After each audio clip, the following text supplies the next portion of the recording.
Zoe, are you there? There's something important I need to tell you. I know your dad said I couldn't tell you this, but I think it's unfair to keep this a secret from you. Yes, I'm here. What is it that's so important, Eden? Well, it's about your dad.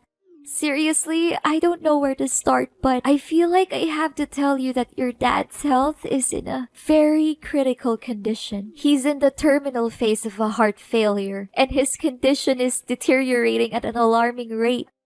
I asked him to go to the hospital, but he wanted to stay home. I think he also knows that his time is running out. What? Why all of a sudden? A mere few weeks ago, when I last saw him, he seemed to be in good spirits and full of energy. How come his condition worsened so quickly? I just can't believe this. He was deliberately pretending to be okay so you won't have any suspicions on his condition. In reality, he was suffering from a lot of chest pain and fatigue. What a brave man, to think he would go to such length to protect you from all the possible emotional damage. I know that it's difficult to process all of this, but it's still an inevitable truth. I knew that he was dealing with heart failure for a long time now, but I didn't anticipate that this day would come so quickly. Honestly, you should have told me about my dad's condition way sooner, Eden. I really don't understand why my dad told you to keep his illness a secret from me. Zoe, you know Henry loves you more than anything in the world. He didn't want to hurt your feelings. He knew that if you learned of his illness, you would be devastated. Your dad didn't want to worry you, so he kept his health problems a secret. How could he possibly conceal such a grave matter from me? He should know that I love him just as much as he loves me, and that keeping his condition from me won't help me cope with tragedy any better. I know. I told him the same thing, but despite how many times I tried to talk him out of his opinion, he insisted that I maintain my silence and not inform you of his illness. Well, now that you have told me about it, can I at least pay my dad a visit? I won't just sit around and do nothing while my father is fighting for his life. Zoe, I know that you want to see your father as soon as possible. However, if you were to appear at our home at this time, it would make me a traitor to his wishes, and I would never want that. You know, I gave him my words, and I can't just simply break my promise with him. What should I do now? Should I just watch as his life slowly comes to an end without doing anything? What kind of daughter would do something like that to her own father? Zoe, I know what you're going through right now. I have all the sympathy in the world for you. But don't be too worried. I'll keep you constantly informed about your dad's situation. What if I just come to his mansion without his consent? I could make it like a casual visit that he won't have anything to say about it. Please, Eden, I want to be with my father during this most challenging time in his life. I'm sure he would be more than happy to see his daughter. No, Zoe, I told you, you can't do that, or else your dad would be boiling mad at me. You already know how short-tempered your dad is, and how scary he would become when he loses his composure. Especially when it's something that it has to do with you. I know that you're feeling confused and scared, but bear in mind that I'm always here for you during this difficult time. But Eden, how can I make it seem like nothing and ignore my dad, knowing that he's suffering from so much misery? Honey, I told you, I'll make sure that you don't miss any important updates on your dad's medical condition. All you need to do right now is to clear your head, pray, and hope for the best for your father. He's a tough man. Although the chances are slim, he hasn't given up on his life yet. Fine, I understand that it's impossible for me to visit my father. However, I don't want to trouble you too much about my father's condition. So can you please at least provide me with contact details of his private doctor, Mr. Davis? I just want to know more information on my father's medical prescriptions and his current condition. Oh, I forgot to tell you. Mr. Davis no longer works as your dad's private doctor anymore. He told us that he was experiencing some family difficulties and resigned shortly thereafter. Now, Dr. Brown is in charge of supervising your dad's health. Oh, okay. Would you be so kind as to give me Dr. Brown's phone number so I can have a word with him? Please send me as soon as possible because it is really important for me. Honey, you don't need to worry yourself too much with your father's treatment by contacting his private doctor. Me and Dr. Brown have everything under control. We always keep a close eye on Henry's situation and immediately interfere if anything goes wrong. I can't help but think that you're doubting my ability to take care of your father, and I feel a little offended by that. No, Eden, you're misunderstanding me. That's not what I meant at all. I believe that you have seen with your own eyes how well I have always taken care of Henry throughout the years.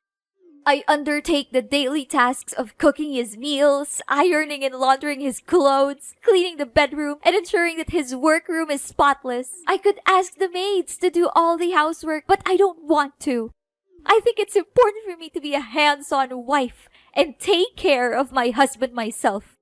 Zoe, I don't want to say this out loud, but I knew that you disliked me from the very first day I set foot in Henry's house. Is that correct? Well, I don't blame you. It's a bad reputation that stepmothers always have to bear on their shoulders. Eden, I'm sorry. It is true that I didn't have a good feeling about you marrying my dad from the start because I thought it was a hasty decision. But as I came to know you better, I came to realize that you truly love and care for my father.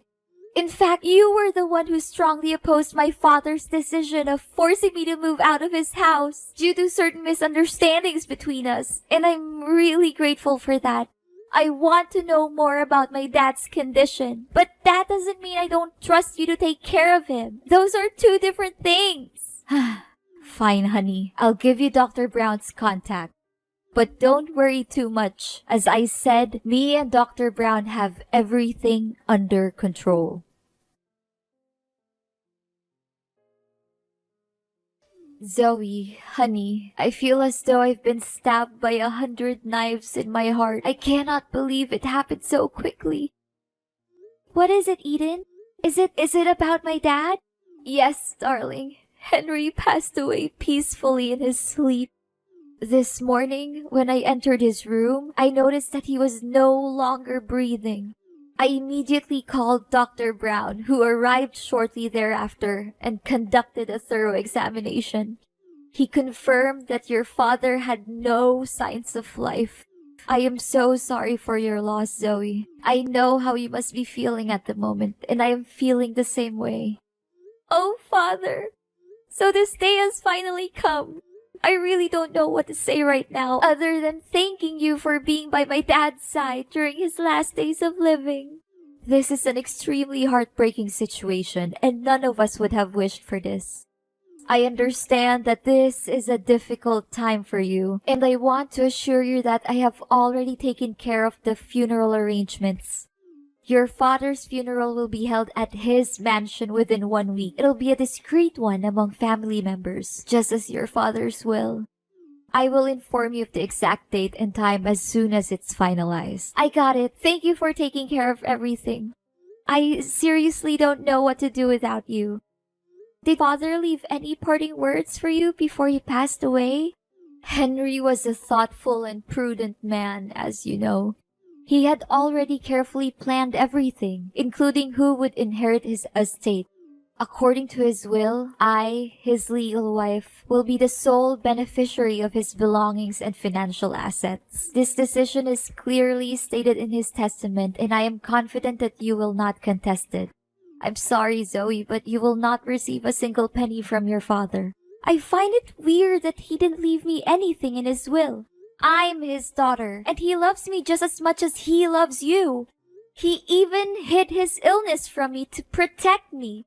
I don't think he would have left me out of his will on purpose. Zoe, just accept that you no longer have a place in Henry's heart. I have been his primary caregiver for many years, and he has come to rely on me more than on you. You may not realize it, but the bond between you and Henry has weakened over time. In fact, he may have stopped caring for you altogether. That is why he decided to leave me all of his assets. He knew that I am the person who deserves them the most. No! It's simply not true what you said. My father's love for me has never diminished, even after my mother's death. The last time we saw each other, he treated me with the same warmth and kindness that he always has. I can confidently state that my father's love for me is unwavering and everlasting. You may continue to cling to your delusion about your father, but you cannot deny the fact that I am the rightful heir to Henry's vast fortune. If you have any objections to your father's will, you are welcome to come to my house and I will show you the testament that he personally wrote. I am confident that you will be able to identify his handwriting and signature very quickly. Admit it, Zoe. Now you're nothing more than a pitiful and abject failure. And me? After all those years of enduring that disgusting old man, I can finally achieve my goal, to acquire his fortune and a lot of it. What? What do you mean? Are you implying that you married my father solely for his wealth? I find your old father so disgusting that I have to hold back from throwing up every time I have to sleep with him. Do you really think that a beautiful young woman like me would be with your father because I loved him? That's the most ridiculous joke I've ever heard in my entire life. What? So you're saying that all of the years you spent caring for my father were nothing more than a calculated and deceitful ploy to gain control of his vast fortune? I was totally convinced that your words and actions were genuine. I believed that you were truly committed to watching over my father's well-being. Oh, honey, these sorts of performances are child's play for me. You believe that I was caring for your father, but the reality is that the maids were doing all the work for me. I simply gave them some money to keep them quiet so that I could take all the credit. You must be surprised by my intellect. Am I correct? I am curious to know who else could possess both intelligence and beauty like me. Eden, you're a person of astonishing shamelessness, greed, and despicable deception. I never imagined that you would be the kind of person. I believed that you truly cared for my father and that your intentions were genuine. The thought of how you pretended to be nice to me and my dad makes me shiver. And by the way, sorry that I got you kicked out of the house. I would be surprised if you didn't miss the days when you lived in your father's grand mansion, now that you've been reduced to living in a tiny rented house. I can only imagine how cramped and uncomfortable it must be for you after being accustomed to such luxury. Well, it is a life that you have earned, one that is fitting for a little brat like you. What? You were the one who orchestrated my being kicked out of the house? Who else could it have been? You were angry at your father for not letting you go out with your bad friends. So I took advantage of the situation and snuck into your father's workroom and burned his important documents to ashes. Afterwards, I took your father's phone and texted you to come into the room. Hardly had you stepped foot into the room when your father came in, catching you red-handed in the midst of the compelling crime scene. Now that I think about it, I still can't understand why my father was so certain that my friends were delinquent. It was you who planted those ideas in his head, wasn't it? Oh, I thought that someone as dull as you wouldn't be able to grasp the situation so quickly. But bingo! You got that right. Prior to that, you were also involved in a number of other incidents, such as stealing your father's money, throwing away your father's wedding ring, or destroying his wedding photos with me. Of course, all of these troubles were orchestrated by me, and they, along with the incident in which your father's documents were burned, are more than enough reasons for you to be excluded from the house. You were the one behind all of this? I cannot believe that I was so foolish not to see it. To think that I felt indebted to you for defending me against my father, when in reality, it was all just an act. Your character is so loathsome that I am ashamed to have ever associated with you. A wicked witch like you will not get away with your sins. You may blame me all you want, but it will not change the reality that your father gave me all of his inheritance, leaving you completely penniless. Do not be too sour, Zoe. Perhaps if you alter your conduct, I would consider giving you a chance to work as a maid in my home.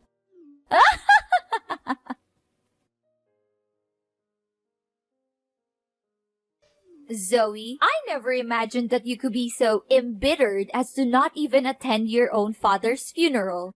I am deeply disappointed in you, Zoe. What kind of daughter are you? I was about to ask you that very question, Eden. What sort of stepmother are you to commit such a heinous act?